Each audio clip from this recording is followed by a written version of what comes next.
बताइए, तान्या झा को किस खुफिया एजेंसी से मिलता है कि पवन सिंह सोने के लिए बुला रहा था? क्योंकि मुझे मालूम है, मैंने रिकॉर्डिंग सुना है। मतलब किस साक्ष्य के अनुसार कह रहे हैं?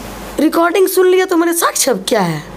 रिकॉर्डिंग सुन लिए। अच्छा एक बात बताइए, किसी ने बताया होगा तब क्या अपने ही आदमी बताया होगा? कैसे हैं भाई लोग आप लोग? ये शुरुआत में जो क्लिप देखे हैं वो है तानिया झा, जो भोजपुरी की सिंगर, अश्लील की महारानी मानी जाती हैं।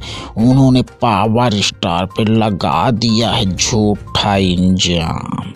कहा है कि पावर स्टार ने मेरे साथ एक बार जबरदस्ती किया था और बोला था मेरे साथ एक रात सोना है तो तुम्हें सुपरस्टार बना दूंगा।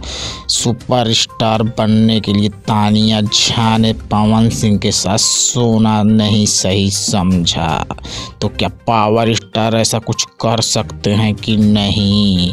और तानिया झा की बात में कितनी सच्चाई है कमेंट में ज़रूर बताएं। पावर स्टार इतने गिरे हुए इंसान तो नहीं हैं।